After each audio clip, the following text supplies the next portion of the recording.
Hey, I'm the MMA loser and I'm back with another video. Before I start the video, please subscribe to my channel. I have very few subscribers. You subscribing to my channel will help my channel to grow. And as you can see on the screen, today we will be talking about the chaos, the back and forth that is going on between Francis Ngannou, Jon Jones, Tyson Fury, and even Joe Rogan, out of all people. Well, the heavyweight champion of the world, that is what I mean by that. The boxing heavyweight champion of the world, the Gypsy King, Tyson Fury, is really furious with Joe Rogan for saying that in a no rules fight, if Jon Jones and Tyson Fury are locked inside a room, then there is no chance that Tyson Fury is coming out of that room alive. Or rather, the only person beating the hell out of the other person inside that room would be Jon Jones. Now, that seemed to have upset the heavyweight Gypsy King because he's a fighter and he said in his rebuttal that Joe Rogan has no idea about what he is talking about. And there is not a single man in this world who can do anything or who can uh, beat him up, who can beat Tyson Fury in a hand to hand combat situation. Now, Joe Rogan gave an opinion that Tyson Fury has no idea about kicks and knees and grappling. This is exactly what Joe Rogan said, and I quote: "Let me tell you something. Tyson Fury is an amazing boxer, but he doesn't have a effing chance in hell of making it out of that room." Rogan said he has no chance of making it out of that room, zero chance. Now, because of this, after hearing this, after finding it out, Tyson Fury said that, you know, Joe Rogan does not have any clue about this, what he is talking about. Now, about this entire situation, Jon Jones, the current UFC heavyweight champion of the world and former UFC light heavyweight champion of the world, and the greatest mixed martial artist of all time, according to many people. In my opinion, he is right up there with GSP and also Demetrius Mighty Mouse Johnson, the greatest. Now, now Jon Bones tweeted, "Hey Tyson, it seemed like Joe may have struck a nerve. I'll admit there's no one touching you in that ring right now. But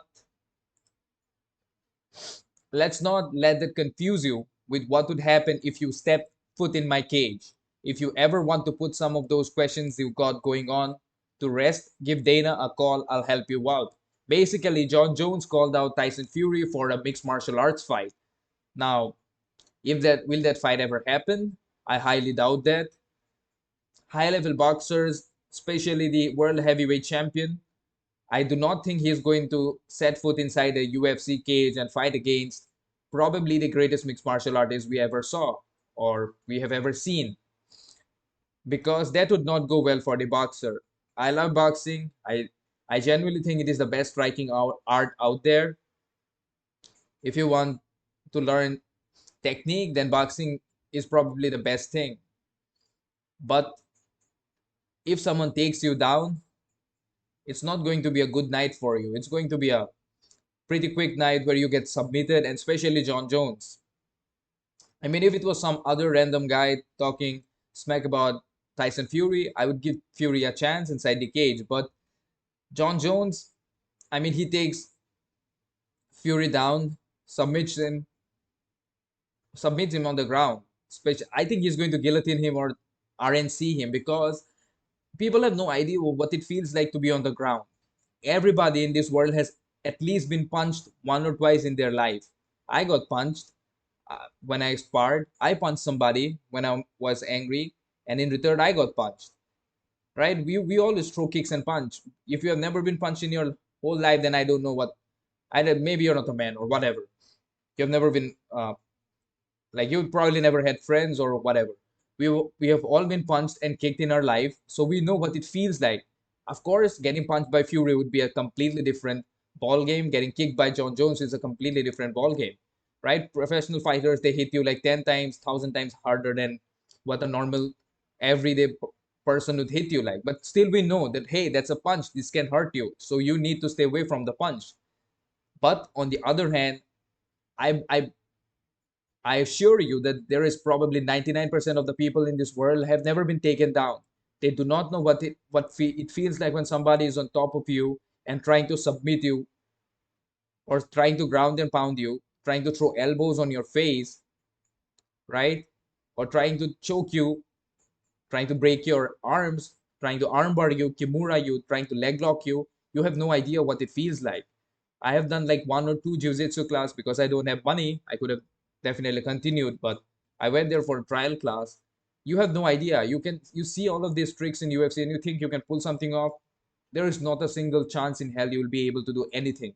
If you have never done any kind of ground and pound, like if you have never done any kind of grappling, then good luck on the ground. A person who knows how to grappling, even is like if he has done 1 year of grappling and you have done zero, you can be really strong and that person will still find a way to hurt you. And Jon Jones is not a small person. Like Tyson Fury is pretty big. I think he's what, 260 pounds. Jon Jones is not a small man. He's around 250, 240. And the John probably ragdolls people who are as heavy as Tyson Fury. I mean, have you seen Jon Jones's brothers? Jon Jones probably wrestled with them when he grew up. So they are as heavy as Fury, man. They're heavier than Jon Jones. So they're big guys. They're big boys. So definitely, I see Jon Jones. I give the upper hand to Jon Jones. Now, in a boxing fight, now in a boxing match inside a boxing ring, Jon Jones does not even have a single chance. In a cage, Tyson Fury at least has a chance of a puncher's chance where he can knock Jon Jones out with like one punch, and he has that. A boxer will always have a puncher's chance. Now, Jon Jones does not even have that inside the ring. Inside the ring, inside a boxing ring, Tyson Fury wins that fight really, really easy. No questions asked. Now, will this fight ever take place? Not a single chance. That there is no chance in hell. That's undefeated Chael Sonnen, by the way, the greatest of all time. Chael P. Sonnen, American gangster, baby. Now, Joe Rogan, whatever Joe Rogan said, he just said it. That is his opinion. People should respect each other's opinion. That is what I believe in. Now, do I want to see Tyson Fury fight? Yes. Tyson Fury, last time Tyson Fury fought was probably 2 years back. Or God knows when he fought last time. He fought against Deontay Wilder 3 times right now. I want to see him fight someone else. There is Anthony Joshua. Tyson Fury and Anthony Joshua have been calling each other for a long, long time. I was in school when they two started calling each other out. And now I've graduated from college. I'm trying to find a job. That's how long this call out has been going on for. Tyson Fury versus Alexander Usyk. That makes more uh, sense to me. That is what I'm more interested in watching Tyson Fury against. Now, Tyson Fury and former UFC heavyweight champion Francis the Predator Ngannou has also agreed to fight each other. But I don't think that fight is also happening right now because, again, if it's a boxing fight, if it's a boxing match, Tyson Fury wins that fight really easy. He wins that match really, really easy. Francis, of course, has a lot of power, but Francis does not have the technical skills of Tyson Fury. Francis is way, way far away when it comes to technical boxing with Fury because Fury has fought Wilder, who's a really, really powerful puncher, got knocked down, came back, and won that fight, won that last round. I think that was the fight number one. And and there is probably nothing in the boxing ring that Tyson Fury has not seen. Of course, Francis Ngannou has power, but I don't think his power is going to be the answer against Tyson Fury's skill, Tyson Fury's endurance, Tyson Fury's cardio, Tyson Fury's size advantage that he has over all kind of other boxers and his reach advantage. So overall, I do think Tyson Fury right now is the best heavyweight boxer, second by Alexander Usyk, then probably I would say Wilder, and number four is probably Joshua. I can be wrong. I don't care, but Joshua has been losing left, right, and center. So I don't. I just put him in number four. I'll be more interested in, like I said, I am definitely interested in watching Tyson Fury fight. I genuinely love that guy. I think his story is incredible. what he has been through, what he has accomplished in his life. So big props to Tyson Fury. But this fight is never happening. Now let us talk about Francis Ngannou. Why did I put his picture? Because Francis Ngannou has also been calling out Jon Jones for a long time. Now, Jon Jones, after his deal, has said that Francis has been running away from Jon Jones and he ran away from Jon Jones when he find out that Jon was coming to heavyweight. Now, do I think that is true? Not exactly. They're heavyweight fighters. They're probably two of the best heavyweight. Like they're definitely the two best heavyweight mixed martial artists in the planet. So I do not think none of them are scared of each other. It's just a calculated move, and Francis has signed with PFL. He wanted more money. He wanted more. He wanted to secure the life for himself and his family. So that is great for him. There is nothing wrong with him. Will Francis Ngannou and Jon Jones ever fight? I do not think so because I don't think Francis is ever coming back to UFC at this point of time. Uncle Dana holds grudges like any other man. Oh, you don't want to mess with Uncle Dana. He doesn't. He does not really care. He does not need you. As much as I love Francis Ngannou, he's a really great fighter. He has the best power in his hands, the most powerful puncher in the planet, but he's not the star that he thinks himself to be, in my opinion. And a lot of people are saying that hey, he's a star in Africa. Probably he's a star in Cameroon. But how many people from Cameroon are buying pay-per-views? You need to understand the real money comes from America, Canada, UK, Australia, probably Japan or France.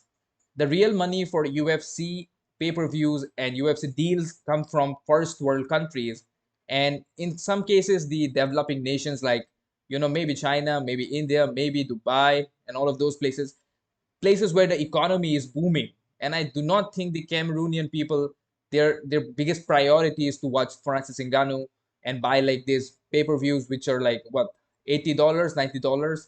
That's a lot of money. If you're American, you would not understand. But if you're not American, if you're like living in a developing nation, that's a lot of money. I do not think people are going to spend that much of money to watch fences fight. And if you're going to make a PF like that, pay-per-view has to be really, really expensive because they're paying what, $10 million to Francis Ngannou or $9 million, whatever they're paying to Francis Ngannou. They're paying him. They're going to pay him a huge check. They're going to give him a huge purse, and even his opponents are going to get paid at least $1 million or $2 million. So that's a lot of money. So what happens when you spend that amount of money in a fight? You're going to charge the audience for that fight, and I genuinely do not think that the audience is there. So I'll be interested in see. I hope the best, and I wish the best for Francis Ngannou. But it is, I think, a lot of the fighters are overestimating themselves. They think that everybody is Conor McGregor. Now, if Conor would have left UFC, done something, he could have done it because he always has that power for himself. When Conor fought Floyd, he made way more money than he did in his entire UFC career, and Dana promoted it. And that is how it works, right? So you need to make a name for yourself to be claiming to be that good. Now, am I interested in watching Francis versus Jones? Of course. Ngannou versus Jones was what I was interested in. But Jones actually never really called out Ngannou. Jones has always been calling out Stipe. Uncle Chael pointed it out in his video. You guys can watch that video. He recently uploaded it. He's in Hawaii with his family. But that kind of brings, that is the kind of the truth. So, and ever since Francis has signed this new deal, Jones has been calling him out and taking a lot of taunts on him, teasing him, and it is what it is, man. I don't know who's going to fight whom. Jon Jones has decided, and he has already hinted that he might retire pretty soon. Even if he does, he's already made a lot of money, and he's one of the biggest names, if not the biggest name, in the heavyweight MMA. When it comes to mixed martial arts, he's definitely one of the greatest mixed martial artists of all time, if not the greatest. So, having said that, you guys can tell me what you think about this entire discussion, controversy, this chaos, this back and forth that has been going on between Francis Ngannou, Jon Jones, Tyson Fury, Joe Rogan. What is your opinion about this entire fiasco? Do write me in the comments what you think about this situation between Jon Jones, Francis Ngannou, and Tyson, the Gypsy King Fury. And yes, please subscribe to my channel. I have very few subscribers. You subscribing to my channel helps my channel to grow. And if you enjoyed the video, drop a like, please share the video and subscribe. And yes, peace out.